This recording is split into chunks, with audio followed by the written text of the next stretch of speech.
आज का जो हमारा टॉपिक है वो है प्रोसेस ऑफ सीड फॉर्मेशन कि सीड फॉर्मेशन किस तरीके से होती है। इससे पहले हमने पढ़ा था sexual reproduction in flowering plant, जिसमें हमने डिफरेंट डिफरेंट फ्लावर के पार्ट पढ़े थे। फिर उनका फंक्शन पढ़ा था कि वो कैसे रिप्रोडक्शन में हेल्प करते हैं। तो अभी जो है हमारा टॉपिक है प्रोसेस ऑफ सीड फॉर्मेशन, ठीक है। और न्यू ये क्या चीज़ है, सीड फॉर्मेशन क्या चीज़ है। और seed of the plant is form, कहते हैं कि जब सीड बनता है प्लांट में तो वो किस तरीके से बनता है कि जब मेल गैमेट जो प्रेजेंट है पोलन ग्रेन्स के अंदर, जो मेल गैमेट है जब वो यूनाइट करता है फीमेल गैमेट जो ओव्यूल के अंदर प्रेजेंट है, ठीक है। जब ये दोनों यूनाइट करते हैं तो फिर उसके बाद क्या फॉर्मेशन होती है, सीड की फॉर्मेशन होती है। तो ये जो प्रोसेस है सीड फॉर्मेशन का प्रोसेस, यहाँ फ्रूट फॉर्मेशन भी आ जाएगा इसमें। ये जो प्रोसेस है ये दो तरीके से कैरिड आउट होता है। एक होता है पॉलिनेशन, दूसरा है हमारा स्टेप फर्टिलाइजेशन। पहले पॉलिनेशन होगी, उसके बाद जब मतलब पॉलिनेशन मतलब कि पोलन ग्रेन जो है एंथर से जो है एंथर से कहाँ जाएगा, स्टिग्मा पे जाएगा, वहाँ से वो फिर ओव्यूल तक पहुँचेगा। यहाँ से ओव्यूल तक पहुँचेगा, अंदर फीमेल गैमेट के साथ वो क्या करेगा, यूनाइट करेगा। और उसके बाद जो प्रोसेस होगा उसके बाद क्या प्रोसेस होगा, फर्टिलाइजेशन का प्रोसेस होगा। तो इसी के थ्रू क्या होती है, हमारी सीड फॉर्मेशन होती है। तो इसके स्टेप्स अब आगे हम डिस्कस करते हैं।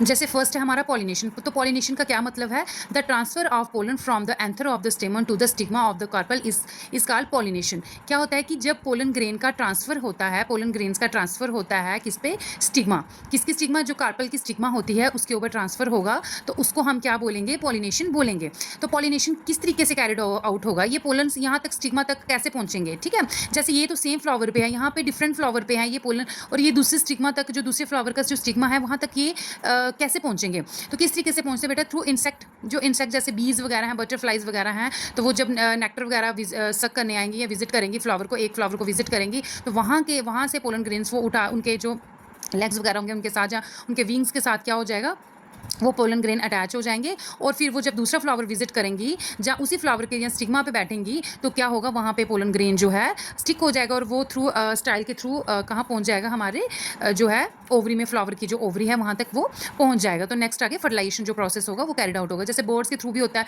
विंड हवा चले तब भी पोलन ग्रेन ट्रांसफर होते हैं, वाटर के थ्रू जो होगा वो पोलन ग्रेन्स क्या हो जाते हैं, ट्रांसफर हो जाते हैं। अब टू टाइप्स की पॉलिनेशन होती है, एक होती है सेल्फ पॉलिनेशन, दूसरी होती है क्रॉस पॉलिनेशन। अब सेल्फ पॉलिनेशन में क्या होता है, when the pollen grains from the anther of the flower are transferred to the stigma of the same flower or another flower on the same plant is called self pollination। देखो self pollination क्या चीज़ है कि क्या होगा, pollen grain का transfer होगा anther से, है ना। ये पार्ट जो मैंने बोला था सोलन पार्ट, ये इसको एंथर कहते हैं, इसी में पोलन ग्रेन जो प्रेजेंट होते हैं, ठीक है। तो एंथर से जब पोलन ग्रेन ट्रांसफर होगा स्टिग्मा पे, जहाँ तो सेम फ्लावर पे ट्रांसफर होगा, जहाँ फिर एक ही प्लांट है ना, तो उस पर एक फ्लावर इधर है, एक फ्लावर इधर है। एक फ्लावर के जो हमारा एक फ्लावर का जो एंथर होगा, वहाँ से दूसरे फ्लावर की जो स्टाइल होगी ना बेटा, वहाँ पे जब ट्रांसफर होगा सेम फ्लावर प्लांट पे, ठीक है, सेम प्लांट पे अलग फ्लावर पे जहाँ ट्रांसफर होगा, जहाँ सेम प्लांट पे सेम ही फ्लावर पे जो ट्रांसफर होगा, पोलन ग्रेन्स ट्रांसफर हो गए, तो उसको हम बोलेंगे सेल्फ पॉलिनेशन। नेक्स्ट है हमारा क्रॉस पॉलिनेशन। क्रॉस पॉलिनेशन क्या चीज़ है, व्हेन द क्रॉस का मतलब आपको समझ आ गया कि क्रॉस मतलब अलग जो प्लांट पे, ठीक है।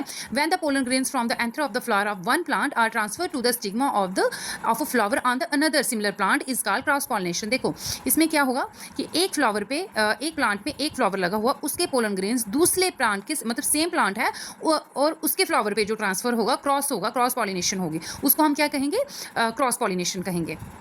तो क्या होगा आफ्टर पॉलिनेशन, जब पॉलिनेशन हो गई, ठीक है, जब पोलन ग्रेन स्टिग्मा के पास पहुंच गया, चाहे सेल्फ पॉलिनेशन में पहुंचा चाहे क्रॉस पॉलिनेशन में पहुंचा, तो क्या होगा, pollen grain reach out to the female gamete through pollen tube growth out of the pollen grain and fertilization take place. क्या होगा कि ये जो आगे हम इसके बारे में पढ़ेंगे अच्छे से, अभी डिस्कस करेंगे। तो क्या होगा कि पोलन ग्रेन जब ये स्टिग्मा तक पहुंच जाएगा ना, तो ये थ्रू स्टाइल, तो पोलन ग्रेन क्या करेगा, एक ट्यूब लाइक स्ट्रक्चर बनाएगा और वो कहाँ जाके जो है ओवरी तक पहुंचेगा, फ्लावर की ओवरी तक पहुंचेगा, और वहाँ पे जाके वो अंदर फिर जो है जो मेल गैमेट है उसको क्या करेगा, रिलीज करेगा, और फिर नेक्स्ट जो है फर्टिलाइजेशन होगी मेल और फीमेल गैमेट की, फिर आगे जो है फर्टिलाइजेशन वो कैरिड आउट होती है, ठीक है। तो अब नेक्स्ट हम देखते हैं फर्टिलाइजेशन किस तरीके से होती है।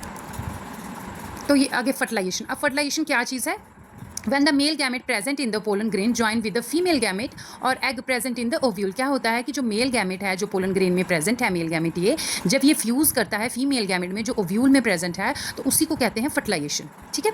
होती कैसे, ये प्रोसेस कैसे कैरिड आउट होता है, when a pollen grain fall on stigma. कहते हैं कि जब पोलन ग्रेन स्टिग्मा की ऊपर जो फॉल करता है, गिरता है ना, स्टिक होता है, तो क्या होता है, it burst open and grow a pollen tube downward through the style towards the female gamete in the ovary. क्या करता है कि ये ना एक ट्यूब लाइक स्ट्रक्चर बनाता है, ठीक है, एक ट्यूब लाइक स्ट्रक्चर बनाता है और कहाँ तक पहुँचता है, ओवरी तक पहुँचता है।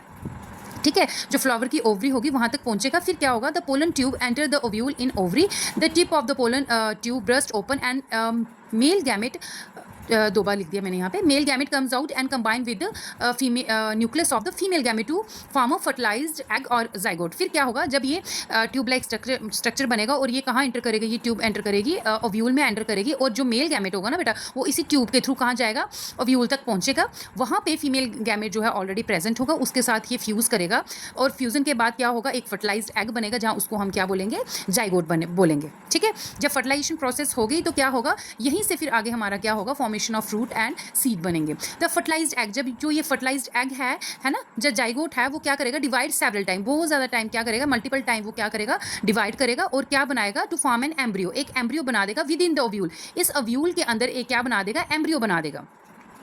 ठीक है, the embryo develop a tough coat around it and is gradually convert into a seed. तो ये जो ओव्यूल है ना, तो इसके अंदर एम्ब्रियो होगा और इसके बाहर जो है ना एक बड़ी सख्त सी जो कोटिंग जो है वो बन जाएगी, टफ कोटिंग, जिसको हम बोलेंगे अब ये हमारा क्या बन जाएगा, सीड बन जाएगा। The ovary of the flower develop and become a fruit. अब ये ओवरी है ना बेटा, ये डेवलप करेगी और ये क्या बन जाएगी, फ्रूट बन जाएगी।